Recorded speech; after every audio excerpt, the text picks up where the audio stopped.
Let's take a quick look at ThinkCentral Lesson 4.9 for our homework. The first question asks us we're going to figure out how many shifts in the decimal point or digit shifts we need when we multiply by a number. We've already covered this quite a few times. When you multiply by 10, the number gets 10 times greater because it's multiplying by 10, so it gets 10 times greater. The digits are going to shift, so if a digit is going to shift and get 10 times greater, a digit, let's say 5 here, we're going to multiply by 10, that digit is going to shift one space to the left and become 5 tens or 50. So if you multiply by 10, the digits, make sure you're understanding the digit, not the decimal point, shifts one space to the left.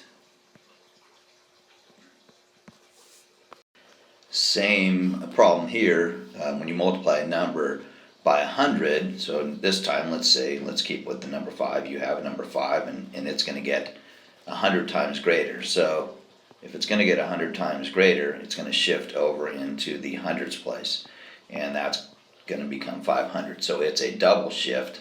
It's a double shift to the left. So the digit's going to get 100 times greater, and it's going to be a 2 shift to the left.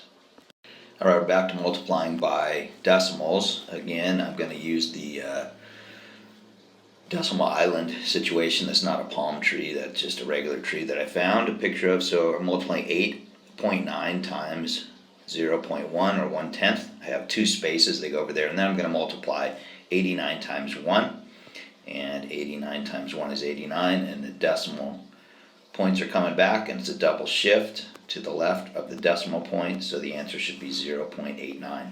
The other way to do this is just say, okay, well, if I'm going to be multiplying by 1/10, that number is going to become 1/10 as much. So I'm basically going to be dividing by 10, and then the digits here, if I'm dividing by 10, are going to shift to the right. So I'm going to end up with 89 hundredths. So digits shift to the right when you're dividing, which is the same as multiplying by a 10th. They shift to the left if you're multiplying by a whole number. So the digits are going to shift one place to the right, and the product's going to be 89 hundredths. Same problem here. You have 7.9 times 100. You have one space, so you're going to multiply. The way I would do it is multiply 79 times 100 and get 7,900. Use front end on that. You can do 79 times 1 and then put the 2 zeros on there. And there's one decimal space, so you start there and you move it over once there. So the answer should be 790. That's the algorithm way. Now if you look at the place value chart, if you're multiplying by 100, these digits are going to shift 2 spaces to the right. The digits are going to shift 2 spaces to the right, so you're going to end up with 7,900, like that. And your decimal point goes there. So the answer is still going to be 790, but using digit shifts again, so the digits are going to shift 2 spaces to the left, and the product's going to be 790.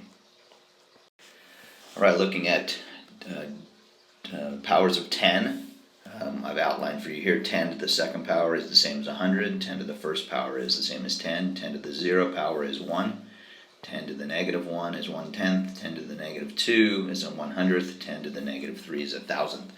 So I think the best way to do this is just do some decimal shifting. If you're going to multiply by a whole number, decimal shift is going to go to the right, so 96 times 10 would be 9.6, or you can shift the numbers to the left, 9.6. Either way you get 9.6. Decimal shift to the right, digit shift to the left when you're multiplying by whole numbers.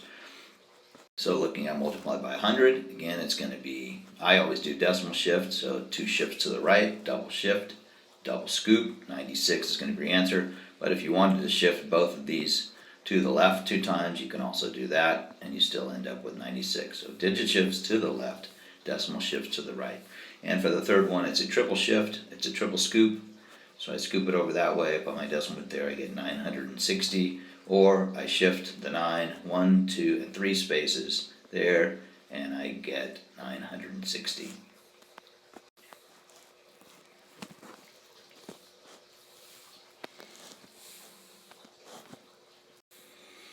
Let's unpack this word problem. Ada and her family are canoeing in the wilderness. They carry the canoe along the trails between the lakes. Their map gives them each trail distance in rods. So rods is a measure of distance. They know that a rod is equal to 5.5 yards. So if a rod is 5.5 yards, we're going to multiply 5.5 times the number of rods for each trail to find the total distance in yards. So the Black Bear Trail is 5.5 yards times 6 rods.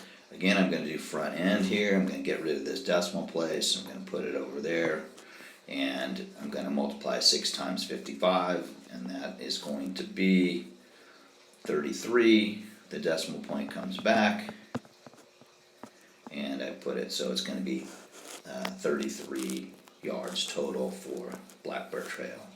And to figure out the next one, I multiply 23.6 times 5.5. Again, I have 2 decimal spaces here, so I'm going to put the 2 up in a palm tree on decimal island, and I'm going to multiply this out. Now in this case, I'll go ahead and use the place value section method to multiply, just so I can use a different method. So I've distributed my 23 and 6/10 into 23 and 6/10, and I've distributed my 5.5 yards into 5 holes and 5/10. Multiply each of these sections. 115, that's going to be 3. This is going to be 10. This is going to be 1.5, and this is going to be 0.3. So I add these up. I get 110, I get 16.5, and I get 3.3. Then I add those up to get my total product. And I get 129 8/10 as my total product. That trail is going to be 129 8/10 yards long. I will use a calculator to check my answer because I did a lot of calculations, so it's important to check that answer. Alright, that's the end of the lesson. Hopefully you found that pretty simple because we've been working on this a lot. If not, please go back to the lessons that I post for them in the math classroom and do some extra work. Probably on IXL is the best. Alright, test coming up pretty soon, so good time to practice.